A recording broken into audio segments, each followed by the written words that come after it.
अभी हम मक्केर प्रखंड के चंदिला गांव में मौजूद हैं और बात करेंगे पूर्व जिला जज दिनेश कुमार शर्मा जी से और आगे की जानकारी प्राप्त करेंगे। इन्होंने अपनी एक किताब लिखे हैं, उस किताब में विशेष करके आम जनों को बहुत लाभ होगा और इसी विषय पर हम लोग चर्चा करेंगे और आगे की जानकारी सर से लेंगे। धन्यवाद पंकज जी। मक्केर प्रखंड के चंदिला ग्राम का मैं निवासी हूं। मेरा नाम दिनेश कुमार शर्मा है। मैं सेवानिवृत्त जिला एवं सत्र न्यायाधीश हूं। कानूनी पढ़ाई पूरी करने के बाद एक अधिवक्ता के रूप में मैंने अपना करियर प्रारंभ किया। उसके बाद एक न्यायिक पदाधिकारी के रूप में अपना योगदान दिया न्यायिक सेवा में और विभिन्न पदों पर कार्यरत रहते हुए अपनी सेवाएं देते हुए अंततः गोपालगंज और फिर वैशाली के जिला जज के रूप में कार्यरत रहा। उसके पश्चात जिला उपभोक्ता न्यायालय वैशाली में भी 5 वर्षों तक मैंने कार्य किया और अभी एक आर्बिट्रेशन न्यायाधीश के रूप में माननीय पटना उच्च न्यायालय के आदेशानुसार कार्यरत हूं। मैंने एक पुस्तक लिखी है जिसका नाम है of petals and fragrance in the flower of justice. अंग्रेजी में यह पुस्तक है। इस किताब के नाम का अर्थ हुआ हिंदी में न्याय के पुष्प की पखुड़ियों और उसके सुगंध के बारे में। एक न्यायिक पदाधिकारी के रूप में हमारे सामने मामलात आते हैं जिसमें अक्सर 2 पक्ष रहा करते हैं। दोनों पक्षों के विद्वान अधिवक्ता अपनी बातें रखते हैं, अपना पक्ष रखते हैं, अपनी दलीलें रखते हैं, कानूनी प्रावधान पेश करते हैं और एक न्यायिक पदाधिकारी एक जज का काम होता है उन सारी बातों पर निष्पक्षता पूर्वक विचार करके एक निर्णय देना। तो ऐसे मामलात जब हमारे यहाँ आते थे, सामने आते थे, तो ये जो काम है मैं करता ही था।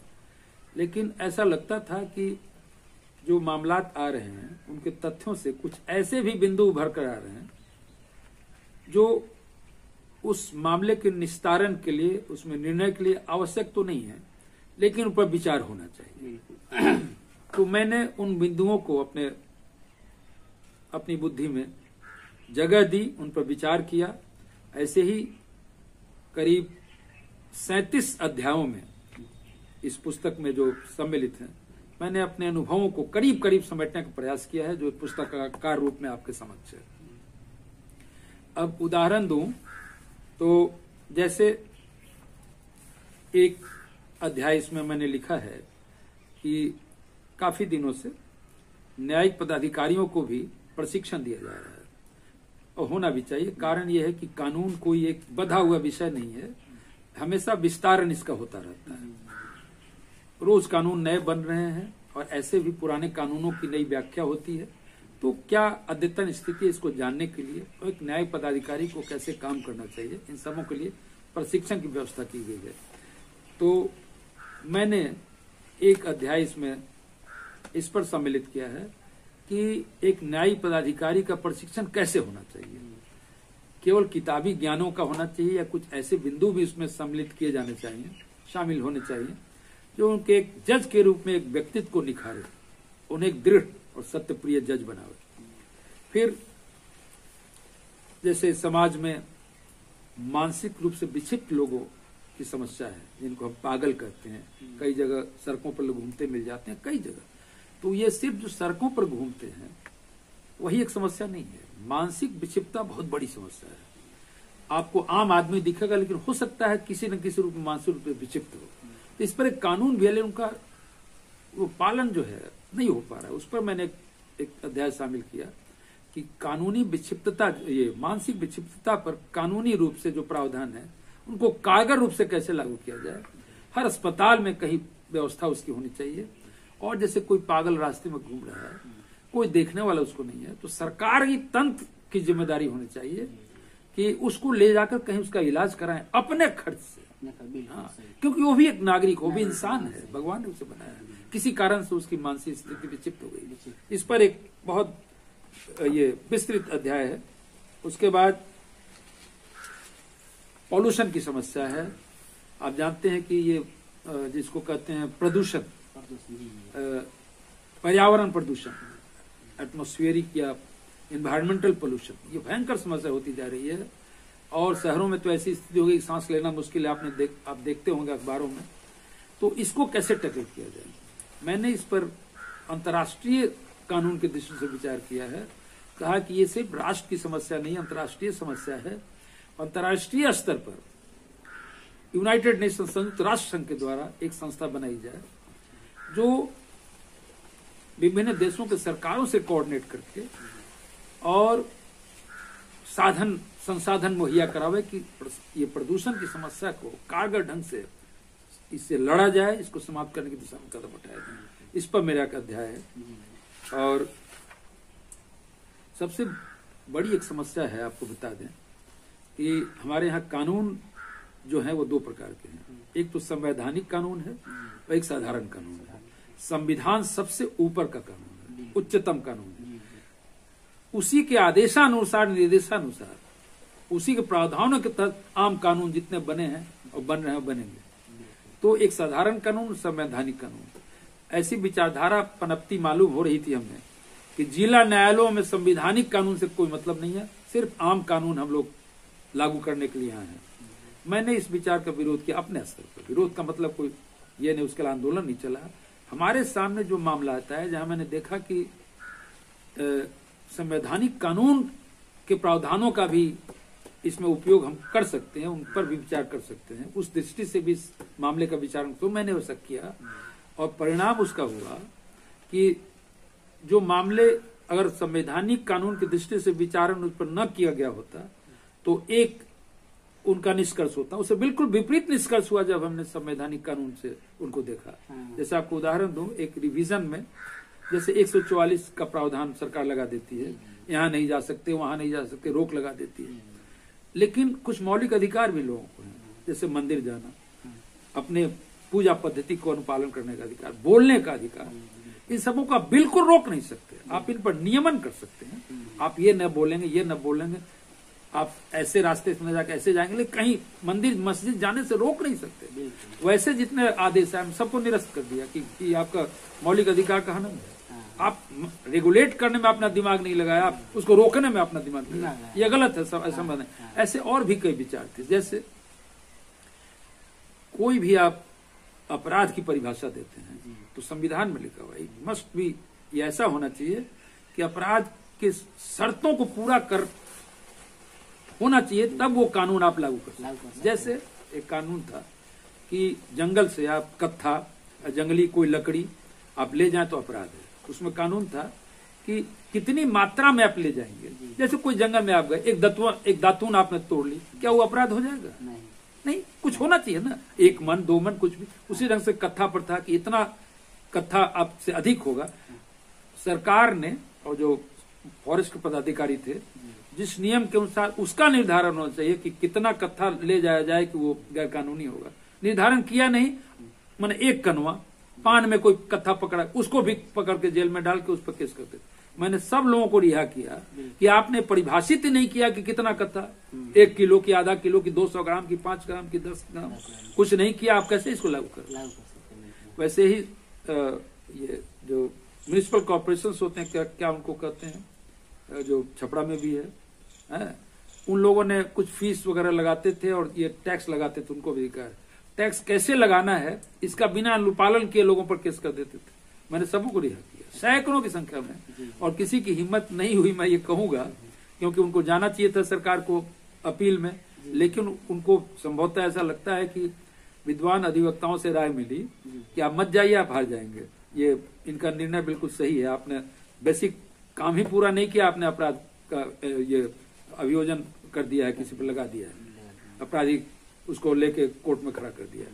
तो एक उस पर है। उसके बाद जैसे रेलवे में कोई जैसे बिना टिकट पकड़ा जाता है तो फाइन वसूलते हैं, वो फाइन कहाँ जाएगा? रेलवे केंद्रीय सरकार की प्रॉपर्टी है और फाइन यहाँ के मजिस्ट्रेट करते हैं। छपरा में मान लीजिए पकड़ा गया, ये लोग क्या करते थे, वो पैसा स्टेट गवर्नमेंट सरकार, राज्य सरकार के अकाउंट में जमा करते थे। मैंने कहा, जब उसको एनालाइज किया, मैंने आदेश दिया कि नहीं, सेंट्रल गवर्नमेंट अकाउंट में जाएगा। कानून में मैंने उसको जांच किया तो कहा इनका अधिकार ही नहीं कि अपने यहाँ भेजे। नहीं, वो आप भले उसमें आपको कि रेलवे आपको रिक्वेजिशन करेगी, आप पकड़ सकते हैं, सिपाही बिहार सरकार के जो फाइन वसूला जाएगा वहां जाएगा। इस पर मैंने एक विस्तृत अधिकार चर्चा का विषय बना हुआ भाई, इन्होंने नहीं, मैंने आदेश दिया था कि वो सब जाएगा केंद्रीय सरकार, भले केंद्रीय सरकार फिर वहां खर्चा करे वो बात अलग है। तो इस ढंग से संविधान कानून का एक गरिमा है कि सरकार को भी उसका पालन करना जरूरी है, सिर्फ हमारे आपके लिए नहीं है। बहुत से ऐसे प्रावधान है इसमें पहले तो सरकार को उदाहरण पेश करना चाहिए कि भाई हम संविधान का पालन करते हैं, आप पालन कर ही नहीं रहे, जनता से अपेक्षा रख रहे हैं, तो ये तो एक तरह का इंसाफ नहीं है और ये इसको ईमानदारी भी नहीं कहेंगे। ऐसे सवाल हमने उसको उठाया। एक इस पर विषय है कि कोई स्त्री है, उसके पति उसको नेग्लेक्ट कर रहे हैं, उसकी उपेक्षा कर रहे हैं, उसको मेंटेन नहीं कर रहे हैं, त्याग कर दिए हैं, जो भी हो, तो उसको एक उसको परिवारिक भत्ते के लिए वो आवेदन करती है न्यायालय में। आजकल वो परिवार न्यायालय में होता है, अक्सर देखने को मिलता है। हाँ मिलता है, काफी उस पर मामले हैं। तो उसमें जैसे एक मामला हमारे यहाँ आया कि एक आदमी थे जो सेवानिवृत्त हो चुके थे, झगड़ा कभी भी हो सकता है, उन्होंने अपनी पत्नी का परित्याग कर दिया था, तो उनको पेंशन मिलता था। तो उन्होंने कहा कि मेरे पास दूसरा कोई स्रोत नहीं, सिर्फ पेंशन है। उन्हें कानून दिखाया पहले का कि पेंशन को आप कोर्ट में अटैच नहीं कर सकते इस करने के लिए, तो मैं कहां से दूं। मैंने उसको इंटरप्रेट किया कि वो पेंशन जो है ये सीआरपीसी में जो प्रावधान है मेंटेनेंस का, ये प्रवेश देने का, इस पर लागू नहीं होगा। और पेंशन को भी इस उद्देश्य के लिए अटैच किया जा सकता है। और पेंशन जहां से आप लेते हो हम आदेश भेज सकते हैं कि इतना महीना पत्नी को देख के काट के इनको पैसा भेज। मैंने वैसा आदेश किया। अच्छा। और वो ऊपर से वो बरकरार रहा आदेश। अच्छा। हाँ, ये पहली बार हमने किया। हाँ। उसके बाद बेनामी परचेज से भी वो थोड़ा तकनीकी है। एक माँ अपने अविवाहिता बेटी के रूप में बेनामी अगर जमीन खरीदे तो कर सकती है कि नहीं। जैसे है ना, आप बेनामी आप नहीं, आपके नाम से हम संपत्ति नहीं खरीद सकते, तो आपका मान लिया। लेकिन कुछ प्रावधान कहीं है, जैसे पत्नी के नाम से आप खरीद सकते हैं। और एक संयुक्त परिवार में किसी एक भाई के नाम से भी प्रॉपर्टी खरीदी जा सकती है, लेकिन माना जाएगा कि संयुक्त परिवार से प्रमाणित हो पूरे परिवार का है। अगर ये माना जाए कि पूरे परिवार की संपत्ति के इनकम से उसको खरीदा गया।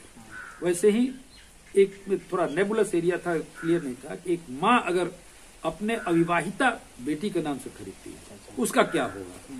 कल उसकी शादी हो जाएगी फिर कहे कि मेरी है, नहीं। अविवाहिता के नाम से अगर साबित हो खरीदने की जो अविवाहिता थी तो माँ की संपत्ति रहेगी। माँ भी अपवाद में आ जाएगी और वो बेटी की संपत्ति नहीं होगी अगर उसके नाम से वो बेनामी भी खरीदती है। तो ऐसे हमने लिखा था। उसके बाद लोक अदालतों पर बहुत सी चर्चाएं हैं। जैसे आप से किसी का झगड़ा होता ही रहता है समाज में, आप दोनों कलकत्ता में रहते हैं, आपका केस यहाँ छपरा में है, अब वहां से आके आपको यहाँ के लोक अदालत में कहना पड़ेगा, दोनों को आके टिकट कटा के, दोनों को आपको छुट्टी मिली तो कहा कि हम नहीं जाएंगे, हमको छुट्टी। और यहाँ लेकिन वहां भी लोक अदालत होते हैं, हर जगह पूरे देश में होता है। अगर वहीं आप करके अपना केस नंबर देके कहे कि ऐसा मामला है, कुछ कागज हम लोगों ने सुलह किया, इसको निपटारा कर दिया जाए, तो था कि ऐसा नहीं होगा, आपको आना पड़ेगा। मैंने उसमें आर्गू ये किया था उस लेख में कि वहां का लोक अदालत ये प्रमाणित कर देता है कि फलां आदमी है जो यहाँ रहते हैं, इन्होंने सुलह कर ली, इस बात में वो एक कागज भेज दो तो यहाँ मामला निरस्त माना जाना चाहिए, निष्पादित माना जाना चाहिए। बहुत बड़ा ये बंगाल से बिहार आने की जहमत नहीं देनी चाहिए पार्टीज को। और इस ढंग का और भी मैंने किया, कई इस पर आलेख है। फिर आपका जो मौलिक अधिकार जो है उन पर हमने एक चिंतन किया। मौलिक अधिकारों का सिर्फ बोलने का अधिकार ही मौलिक अधिकार नहीं। आपने कहीं ट्रेन में टिकट कटा ली तो आपका अधिकार हो जाता है, एक राइट टू लाइफ का पार्ट है कि आप एक जगह रह नहीं सकते। आज यहाँ है, कल आप कलकत्ता जाएंगे, परसों दिल्ली जा सकते हैं। तो वो जो ट्रैवल आप करते हैं, तो जैसे एक बार मैं था एक जगह, तो ट्रेन में बड़ी भीड़ हो गई। मैंने अब क्या भीड़ है भाई, तो उस समय पटना में कोई ये रैली है, सारे लोग रैली में जाने, किसी अब नाम लेने की जरूरत नहीं, किसी राजनीतिक दल की रैली ऐसे निकालते रहते हैं और सभी लोग बस पर ट्रेन पर विदाउट टिकट चढ़ते हैं। तो मान लिया विदाउट टिकट चढ़े, उनका मामला है, लेकिन जो टिकट लेके बैठा है उसको हटा के बैठते हैं। और मैंने देखा कि हमारे सामने एक बुजुर्ग दंपत्ति और उनके बच्चे, उनको छोड़ देना पड़ा वो ट्रेन, क्योंकि जबरदस्ती ये लोग उठने को तैयार नहीं थे, उनकी जगह पर बैठ गए थे रिजर्व डब्बे में। हमने कहा कि ये जो रैलियों के माध्यम से ये मौलिक अधिकार का हनन है। आप रैलियां करते हैं आदमी को जागरूक बनाने के लिए अधिकारों के प्रति, और एक तरह खुद अधिकार का हनन करवा रहे हैं। उस पर मैंने एक लेख लिखा। तो मैंने कहने का मतलब, अब 37 चैप्टर्स इसमें है और सब पर बोलना तो संभव नहीं है, बिल्कुल। लेकिन मैंने कोशिश की कि आम जीवन से निकली हुई समस्याएं हैं उनको संविधान और कानून के आईने में देखते हुए उनको कैसे उजागर किया जाए, उसका समाधान भी प्रस्तुत किया जाए। तो मूल रूप से यही मेरी पुस्तक है, और इस पर विद्वानों ने अपनी सम्मति दी है। सुप्रीम कोर्ट के जज, माननीय हाई कोर्ट के जजेस, बड़े बड़े वकीलों ने इस पर सम्मति अपनी दी है कि इसे हर कानून के कॉलेजेस में कानून के छात्रों द्वारा, अधिवक्ताओं द्वारा, जुडिशियल ऑफिसर्स, न्यायाधीशों द्वारा पढ़ा जाना चाहिए, और आम जनता के द्वारा भी पढ़ा जाना चाहिए, ताकि कानूनी जागरूकता सही मायने में समाज में फैले और समाज बेहतर से बेहतर बन सके। बहुत बहुत धन्यवाद।